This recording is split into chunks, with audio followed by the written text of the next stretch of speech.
Tigers get a run rule win over Southern. Let's recap it. Locked on LSU. Let's go.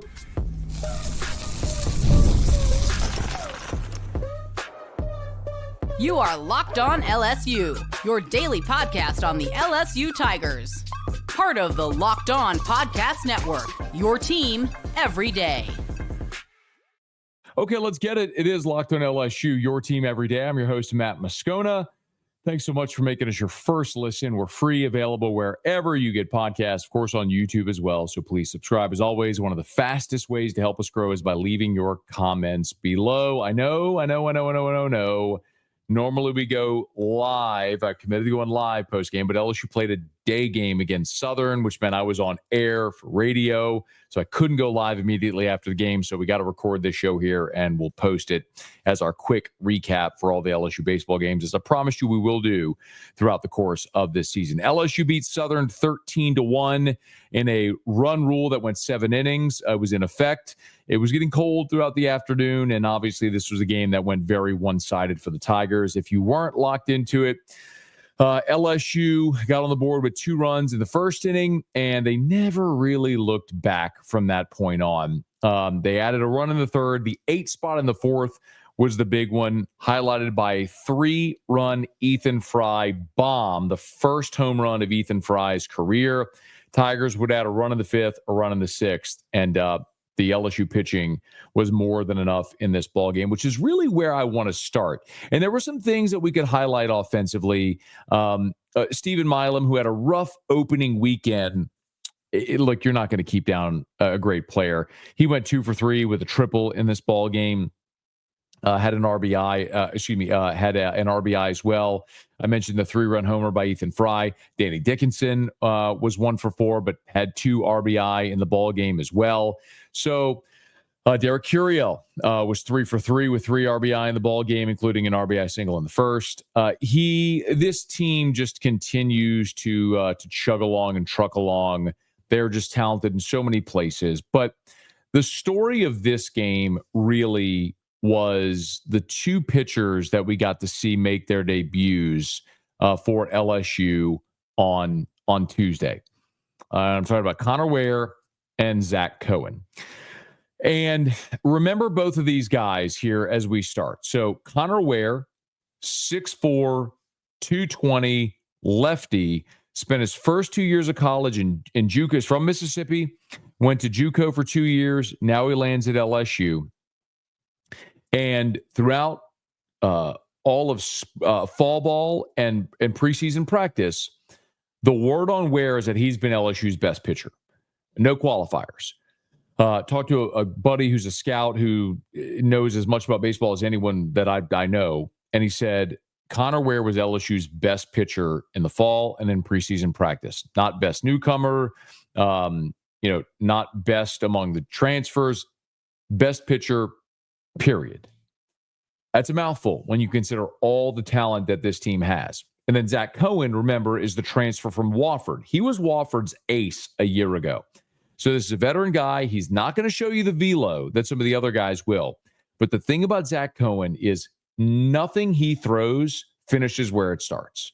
There is action and movement on everything he throws, which is what you got to do if you're not going to burn 99 past somebody. So his ability to change speeds and to make the ball move is mighty impressive, which makes him so hard to square up. Remember, Zach Cowan is a guy LSU didn't face in the regional last year at North Carolina, but he was warming up in extra innings, possibly going to come in against LSU, but Monster Milam, as we know, hit the walk-off homer in that ballgame. So LSU, we got to see the debuts of Connor Ware and of Zach Cowan. Ware started, gave you 3 innings, struck out 2, walked 1. The walk was a bit disappointing. He got behind in the count, battled back to run it full, and then ultimately walked him. One of his 2 strikeouts was a count where he started 3-0, came back to get the strikeout. So mightily impressive. In 3 innings, he faced 10 hitters, only 1 above the minimum, did not allow a hit. Connor Ware wasn't necessarily the sharpest. He did need 40 pitches to get through the 3 innings, which actually is really efficient. Remember, On average, you want to be at 12 to 15 pitches per inning. So that would be anywhere from 36 to 45 pitches. He was at 40 pitches through 3 innings with 2 strikeouts, a walk, faced 1 over the minimum. It was really impressive to see a guy that maybe wasn't as sharp or overpowering still find a way to get guys out. Here was, by the way, Jay Johnson after the game on Connor Ware's debut. You know, just kind of guy you knew would be a difference maker in recruiting, and then we had to kind of fight off the draft to get him here, and very thankful that he decided that this is what he wanted to do and needed to do, and I think you got a glimpse of today of my excitement in talking about him, you know, for the last several months. You know, just kind of guy you knew would be a difference maker in recruiting, and then we had to kind of fight off the draft to get him here, and very thankful that he decided that this is what he wanted to do and needed to do, and I think you got a glimpse of today of my excitement in talking about him, you know, for the last several months. My apologies. I looped the audio. Sorry about that. So you guys, so nice you heard it twice. But you can tell this is a guy they're very confident in. I would say this. If we know in the opening weekend, LSU went Cade Anderson, Anthony Ianson, and Chase Shores. Now, Ianson was the guy that in the portal was the guy everybody wanted. And so it took a lot to get him here. And Shores is a guy that I think is scratching the surface still. After missing effectively 2 years, popping 98, touching 99 on the gun, it's unfair. And he's going to keep getting more and more comfortable. So I think the ceiling's even higher for Chase Shores. But if any of those 3 starters falter, it feels like the guy waiting in the wings to take that spot in the weekend rotation is Connor Ware. So we got to see him again against an overmatched opponent, but he was dominant, and that was great to see. Now, we also got to see Zach Cowan. Cowan followed Ware's 3 innings with 3 innings of his own. He did allow 2 hits. He allowed the 1 run, and the 1 run came in the it was the 3rd inning. It was the 6th inning when Southern scored. And Ware allowed a single, then a double, and the single was a tapper that got through the middle. The double was a flare and shallow right that landed in no man's land just over the first baseman's head in shallow right. It was just almost like you took a pitching wedge and dropped it right where it needed to be, where nobody could get it. It wasn't like a screaming double down the line that went into the corner. But then the run came home on what was ruled a wild pitch. But if we're being completely honest, the fault was on Blaze Priester, who was in the game catching at that point. It was a ball that went right through the wickets where Priester tried to stab it instead of getting down on a knee and blocking it up. He tried to stab the ball, went through his legs, went to the backstop, and the run scored. But Zach Cowan, again, was very good. What we saw today was 2 guys that weren't necessarily overpowering, but they were really good in their ability, in their pitch ability. Cowan, 3 strikeouts in 3 innings pitched, no walks. He allowed the 2 hits and the 1 run, but he was really good and really efficient. Needed 45 pitches to get through the 3 innings. So you had 2 guys eat up 6 innings, and then Cade Woods came in, made his season debut, pitched the 7th, and he went 3 up, 3 down with 2 strikeouts, which was awesome to see. Remember, Cade Woods is a kid from North Louisiana who started his career at Alabama, transferred into LSU a year ago, never really found a role. But my goodness, he was mighty impressive at the back of the bullpen in this game. So Tigers get the 13-1 win. I want to talk about the offense and the defense behind the 2 pitchers as we continue. Don't you move. It's Locked on LSU, your team every day. Today's episode is brought to you by TurboTax. I am looking for it. There it is right there. I had to find the overlay. My apologies. Today's episode is brought to you by TurboTax. This message is from our sponsor, Intuit TurboTax. Taxes was dealing with piles of paperwork and frustrating forms, and then waiting and wondering and worrying if you were going to get any money back. Now, Taxes is easily uploading your forms to a TurboTax expert who's matched to your unique tax situation. An expert who's backed by the latest technology, which cross-checks millions of data points for 100% accuracy. While they work on your taxes, you get real-time updates on their progress, and you get the most money back guaranteed, all while you go about your day. No stressing, no worrying, no waiting. Now this is Taxes. Intuit TurboTax. Get an expert now on TurboTax.com. Only available with TurboTax Live Full Service. Real-time updates only in iOS mobile app. See guarantee details at TurboTax.com/guarantees. So the Tigers win 13-1. We went through the pitching, and my goodness, was it really good? But how about the blast that sent LSU to the win? And it was courtesy of Ethan Fry. Now, the Tigers put up 2 runs in the first. Chris Stanfield got on base to lead off the game on what amounted to a swinging bunt in front of the plate, but the catcher yard sailed one down the right field line. Look, Southern committed 4 errors in this game. That's not a very good team. There were a couple of swinging bunts that they couldn't field and throw, but Stanfield got on second right away. Curiel with a single got him home. LSU ended up with a 2 spot in the first. It had a run in the third, but the big inning came in the fourth, which was really highlighted by Ethan Fry's blast, the 3-run homer. Stanfield walked. Curiel was hit by a pitch. Jones was hit by a pitch. Dickinson singled for a 2 RBI single, and then Fry came up and hit a monster shot to left field. And just like that, boom, LSU puts up a 5 spot. Milam would triple the right center, which would score Josh Pearson, and Curiel would later single, which would score Aaron Beatty and Milam. So it was a monster 8-run inning for the Tigers. Forgive the monster pun there, with Milam coming up with the triple and the run scored in that inning. But Fry is the one who had the big blast that put up a 3 spot on the board, and he was a guy that was starting in this ball game at DH after a Sunday where Ashton Larson DH'd, and Larson had 3 hits and was a triple shy of the cycle. And Jay Johnson said, Ashton, you're going to sit. We're going to give Ethan Fry the start today at DH and Josh Pearson the start in right field.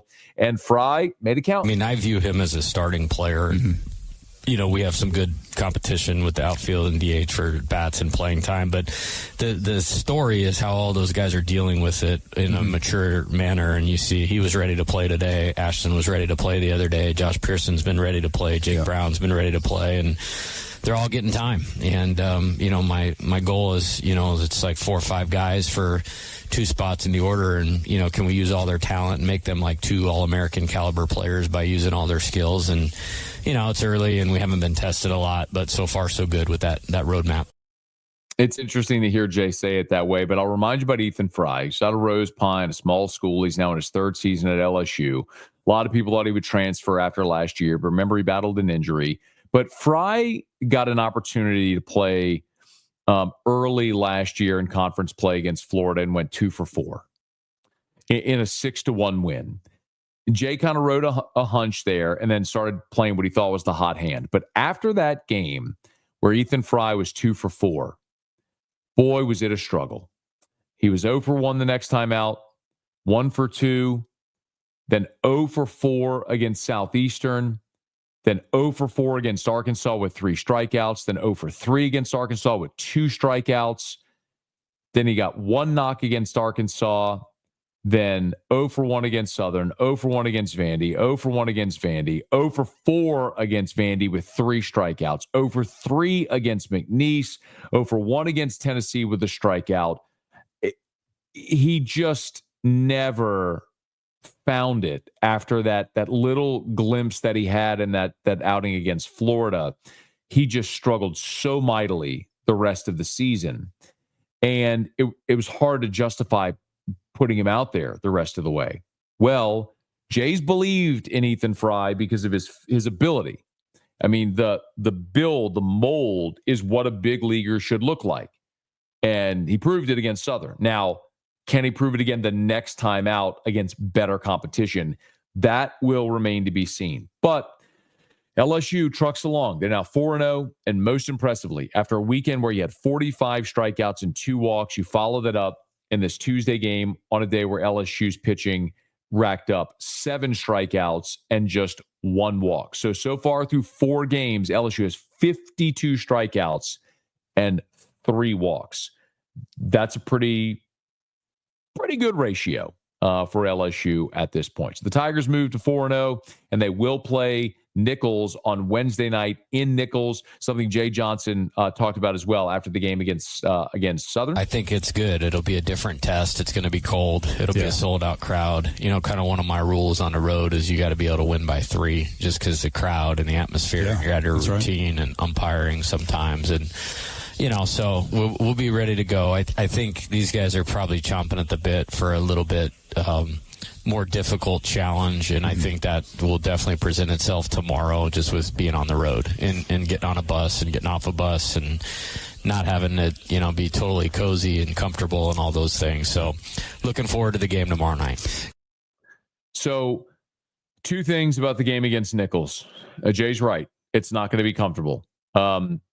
The high temperature on Wednesday is 50 degrees. By the time they throw out the ball for first pitch, it's going to be around 40 degrees in Thibodaux. So, and with the temps getting down into the middle 30s during that game. So it is going to be cold. The other thing, I love going on the road. Listen, this team, these players, every day, they go hit in the same cages. They scrimmage at the box. It all looks the same. They sit in that first base dugout. They stand in that batter's box at Alec Box Stadium. They look at the same batter's eye. Everything is familiar. The fans are cheering for them. I love doing something uncomfortable. Getting on a bus when it's cold, driving to somebody else's field, sitting in a different dugout, hitting in a different batting cage, looking at a different batter's eye, fans cheering against you, the whole thing different. Because you're going to have to do that 15 times in conference play. So go experience something different now. Going to Nichols on a Wednesday night, love it. Going to Arlington here and Frisco in a couple of weeks, love it. Do all those things that are uncomfortable, that get you out of your routine to make you comfortable being uncomfortable, which is something you have to do because you're going to go play 15 road conference games. You're going to play a tournament in Hoover. You're going to play possibly, hopefully not, but possibly regional, super regional play away from Alec Box Stadium. Hopefully not, but possibly. You had to do it a year ago. You're going to have to go play for hopefully 2 weeks in Omaha. So prepare yourself to be uncomfortable. This is the start of that, and you got to love it. Okay, that's going to do it for us here on our quick recap edition of Locked On LSU. Do me a favor, if you're listening on podcast, please subscribe on your favorite podcast app. Rate us, leave a review. If you're on YouTube, smash that like button, subscribe to the channel, hit the bell so you're notified whenever we post a new video. And let a friend know if they love the Tigers. We got you here every single day for Locked On LSU, your team every day.